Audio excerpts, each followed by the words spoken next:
Last time हम लोगों ने व्हाट एनालिसिस पैरामीटर क्रिएट किया था। अब हम लोग अपनी सेकंड रिक्वायरमेंट पे वर्क करेंगे। हम लोग एक्शन को असाइन करेंगे, देन इसको इंटीग्रेट करेंगे अपनी रिपोर्ट पर। तो एक्शन को असाइन करने के लिए हम लोग हेल्प लेंगे कैलकुलेटेड फील्ड की। तो उसके लिए हम लोग एक वेरी सिंपल फार्मूले को डिफाइन करेंगे पर्टिकुलर एक्शन के लिए। तो इसके लिए हम लोग अगेन क्या करते हैं, आते हैं, यूज करते हैं कैलकुलेटेड फील्ड का। बट इसके पहले हम लोग एक चीज़ और देख लेते हैं। यहाँ पर हम लोग ग्रोथ रेट पे आते हैं और इसको हम लोग 100 पैरामीटर पे करते हैं। जैसे ही हम लोग करेंगे तो हम लोग को एक फिल्टर लाइक ऑप्शन यहाँ पर फाइंड आउट होगा। इसको हम लोग ड्रैग करके यहाँ पे लाते हैं। तो यहाँ पर आपको 1 शो हो रहा है जो एज ए 100 है, और आपको जो 0 शो हो रहा है एज ए 0 है। बट हमारी यहाँ पे जो रिक्वायरमेंट है वो फॉर्मेट है परसेंटेज में शो हो। हमारी रिक्वायरमेंट है क्योंकि जो हमारे ग्रोथ रेट शो होना चाहिए 5% ग्रोथ, 5% के ग्रोथ पर। तो यहाँ पर जो वैल्यू 0 और 1 है वो हमको चाह रहे हैं कि वो हमारे परसेंट में शो हो। तो इसके लिए हम लोग क्या करते हैं, परसेंट में शो होने के लिए यहाँ पर आते हैं, डिफ़ॉल्ट प्रॉपर्टीज़ पे जाते हैं, नंबर फॉर्मेट पे आते हैं। नंबर फॉर्मेट पे आएंगे तो यहाँ पे हम चूज़ कर लेंगे जो हमारी परसेंटेज रिक्वायरमेंट है, परसेंटेज को चूज़ कर लेते हैं, डेसिमल प्लेसेस को 0 कर देते हैं। देखिए यहाँ पे 0% शो होने लगा।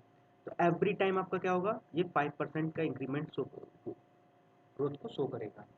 तो यहाँ पर हमने अपनी जो हमारी रिक्वायरमेंट थी कि जो फॉर्मेट है वो परसेंटेज में शो हो, उसको हमने देख लिया। अब इसके बाद क्या है कि जैसे ही हम यहाँ पे इंक्रीमेंट कर रहे हैं तो वो आपके रिपोर्ट पे हो नहीं रहा है क्योंकि हमने अभी एक्शन को असाइन और इंटीग्रेट नहीं किया है। तो एक्शन को असाइन और इंटीग्रेट करने के लिए हम लोग क्या करते हैं,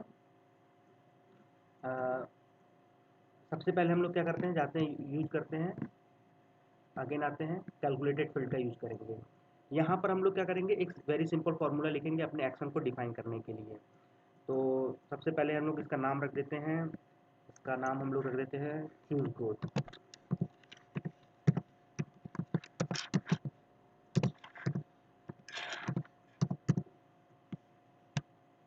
और हम लोग फार्मूले में लिख देते हैं सम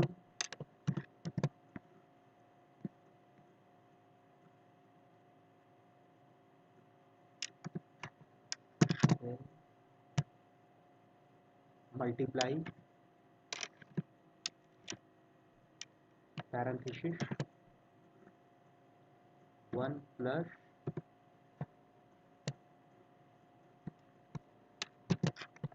ग्रोथ रेट, पैरेंथेसिस को हम लोग क्लोज कर देते हैं। तो कैलकुलेशन इज वैलिड। तो यहाँ पर हमने एक सिंपल फार्मूला लिख लिया। अब इसको हम ओके करते हैं। जैसे ही हम ओके करेंगे आपको यहाँ पे एक चूज ग्रोथ का आपको एक न्यू मेजर फाइंड आउट हो जाएगा। तो न्यू मेजर आपको जैसे ही अगर आपने यहाँ पर आपको प्राप्त हुआ तो इसको हम क्या करेंगे कि हमने एक्शन को तो असाइन कर दिया, अब इसको इंटीग्रेट करना है अपनी रिपोर्ट से। तो इसको इंटीग्रेट करने के लिए हम लोग क्या करेंगे, एक्शन को हमने असाइन कर लिया यूजिंग कैलकुलेटेड फील्ड का। तो हम लोग ग्रोथ रेट को क्या कर देते हैं, रो सेल्स में डिसाइड द सेल्स के वैल्यू ले आते हैं। तो जैसे ही हम रो सेल में ये चूज ग्रोथ को ले आते हैं तो यहाँ पे आपको 2 चार्ट फाइंड आउट हो जाते हैं। तो जो आपको दोनों चार्ट फाइंड आउट हुए हैं, एक आपको बेस कलर लाइन को शो कर रहा है और एक आपको शो कर रहा है फॉरकास्टिंग लाइन को। तो ये आपका बेस लाइन है, फॉरकास्टिंग लाइन है सेल्स के लिए। तो इसके लिए हम कलर को चेंज कर लेते हैं। जो फॉरकास्टिंग लाइन है इसको हम लोग चूज कर लेते हैं रेड से,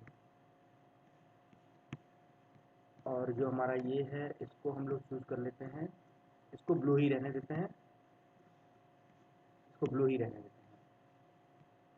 तो ये 2 चार्ट जो फाइंड आउट हुए हमको, हमने एक को क्या कर लिया, आपका जो ये पहला जो लाइन है वो बेस सेल्स लाइन को कर रहा है और ये फॉरकास्टिंग लाइन को शो कर रहा है। तो यहाँ पे हमने दो दो चार्ट फाइंड आउट हुए, दोनों का हमने कलर को चेंज कर लिया अपनी रिक्वायरमेंट के अनुसार। अब हमको इन दोनों चार्ट को कंबाइन करना है।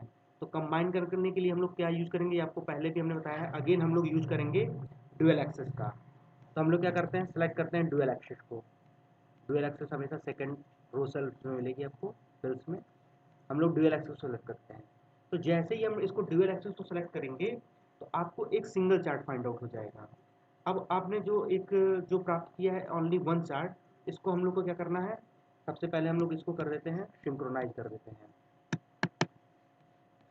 सिंक्रोनाइज एक्सेस कर देते हैं। देन इसको हमको क्या करना है, जो एक्सेस का ये हेडर है इसको हम रिमूव कर देते हैं ताकि ओनली वन हेडर रहे। अब हमको ये सिंगल चार्ट फाइंड आउट हुआ। अब इस रिपोर्ट को हम पब्लिश कर देते हैं इंड यूजर के लिए। तो जो पर्टिकुलर चार्ट है देखते हैं इसको कैसा होता है। हम इसको पब्लिश कर दे रहे हैं इंड यूजर के लिए। अब इंड यूजर है, देखिए आपको ये बेस लाइन है, ये सेल्स लाइन है, आपको फोरकास्टिंग लाइन है। क्या इफेक्ट पड़ रहा है, आपका शूज ग्रोथ आ रहा है 5%। जैसे जैसे हम बढ़ाते जा रहे हैं देख रहे हैं आपको शूज ग्रोथ आपका ये। तो इसमें सारी चीज़ें आपका ये सेल्स 5% की ग्रोथ पे बढ़ रहा है एवरी, मतलब एवरी ईयर में, एवरी मंथ के। तो जो आपका ये जो हम 5% का इंक्रीमेंट दिए हैं, इसमें बहुत सारी चीज़ें इंक्लूड होंगी, बहुत सारे एट्रीब्यूट डिसाइड कर रहे होंगे कि सेल्स किस रीजन में इंक्रीज कर रही है, कैसे क्या है, इनपुट कास्ट क्या है, बहुत से मेथड होंगे इसमें इंक्लूड होंगे। तो इसमें लॉट्स ऑफ वर्क करना पड़ता है कि जैसे कि ये 5% का इंक्रीमेंट फाइंड आउट करने के लिए, 5% ग्रोथ को फाइंड आउट लाने के लिए किसी ऑर्गेनाइजेशन में जो कई चीज़ों को वर्क करते हैं उसको कंबाइन करते हैं, तो उसका यहाँ पे हम लोग एनालाइज कर सकते हैं। तो इसमें आपको लॉट्स ऑफ वर्क करना रहेगा, उसका इस तरह की रिपोर्ट आएगी। 5% का ग्रोथ ग्रोथ फाइंड आउट होगा, तो ग्रोथ में कहाँ पर हमारी कमी हो रही है, कहाँ पर किस चीज़ को हमको इंक्रीज करना है, किस चीज़ को डिक्रीज करना है, कहाँ पर ज़्यादा फोकस करना है हमको 5% ग्रोथ लाने के लिए। जैसे किसी ऑर्गेनाइजेशन ने ये डिसाइड किया कि हमको नेक्स्ट ईयर में 10% की या 5% की ग्रोथ चाहिए, तो क्या क्या चीज़ें कहाँ कहाँ वर्क करनी पड़ेगी, ये सब चीज़ें आपको फाइंड आउट करना पड़ेगा। तो इस तरह का आपने ये देखा कि कैसे ये अफेक्ट कर रहा है हमारे रेवेन्यू को। तो यहाँ पर जो आपका जो एक्चुअल सेल्स है मार्क मार्क हो रहा है ऑरेंज से, और जो ग्रोथ रेट हो रही है मार्क हो रही है ब्लू से। यहाँ पर आपने देखा। तो अब यहाँ पर हमने जो आपका ये स्ट्रिंग का था पैरामीटर का, हमने सारा चीज़ देख लिया। अब नेक्स्ट वीडियो में हम लोग नए टॉपिक के साथ मिलेंगे। तब तक के लिए बस इतना ही। अगर ये आपको टैब्लू की सीरीज अच्छी लग रही है तो चैनल को लाइक करिए, सब्सक्राइब करिए।